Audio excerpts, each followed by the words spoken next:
402 AD, 4296 AM. During the gladiatorial games in Rome, where criminals, slaves, and prisoners of war and political dissidents were pitted against wild animals and armed gladiators for the entertainment of the people, a monk named Telemachus became enraged and jumped into the arena. He ran and put himself between two swordsmen, loudly protesting against the inhuman savagery. But the crowds, enraged, stoned Telemachus to death. Emperor Honorius, a Christian, upon hearing of the stoning, forbade any more gladiatorial games. His decision ended about 600 years of Roman butchery. The Bishop of Constantinople, named Chrysostom, wrote that by this date Britain was a Christian nation, where men were of the habit of debating scripture. Very prominent calendrics for this year.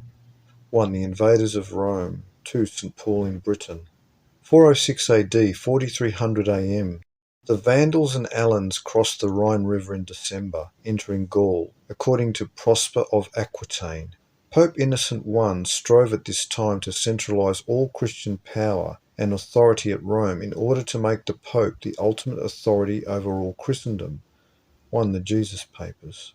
408 AD, 4302 AM. Many Romans were disturbed over the increasing Germanization of the Roman legions and military culture.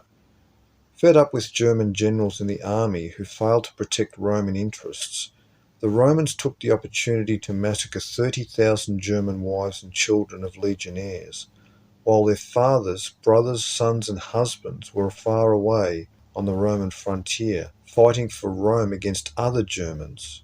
Upon hearing about the genocide of their families, these Germans turned against Rome and joined the ranks of Alaric the Goth, leader of the Visigoths, as he again marched on the Eternal City. In this year Uldin led the Huns deeper into Roman territory. 1. The invaders of Rome. 2. The end of empire. 410 AD, 4304 AM.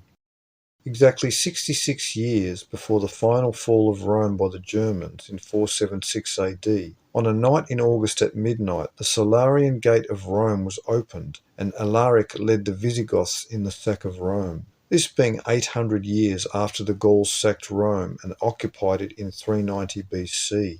Alaric had the Pergamon library in Rome destroyed, which had been founded over 600 years earlier by Attalus I in Asia Minor.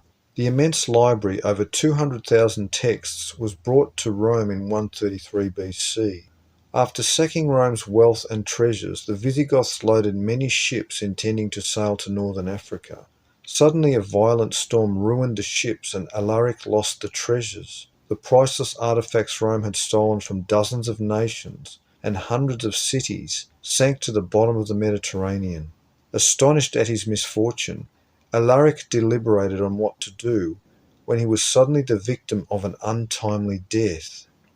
The sack of Rome humbled Augustine, inspiring him to write City of God. He marvelled that the Visigoths in their pillage of the Eternal City did not touch a single Christian shrine, church or sanctuary, leaving none looted. He marvelled over this, but the real mystery is why he was surprised. The Visigoths had plunged into Christianity with more fervour than any Romans had ever experienced. The Visigoths had legitimate grievances with Rome. They were Christians and far from the pagans the Roman authors of the time would have later progeny believe.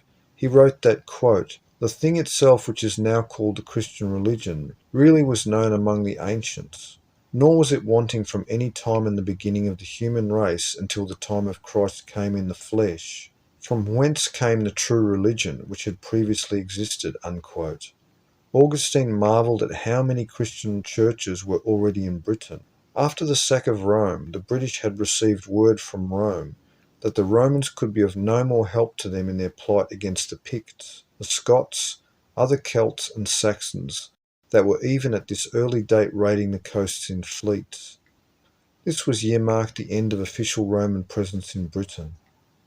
Concerning the ancient existence of giants, in City of God Augustine wrote, quote, "The large size of the primitive human body is often proved to the incredulous by the exposure of sepulchres, either through the wear of time or the violence of torrents or some accident, and in which bones of incredible size have been found, though the bodies of ordinary men were much larger than ours, the giants surpassed all in stature.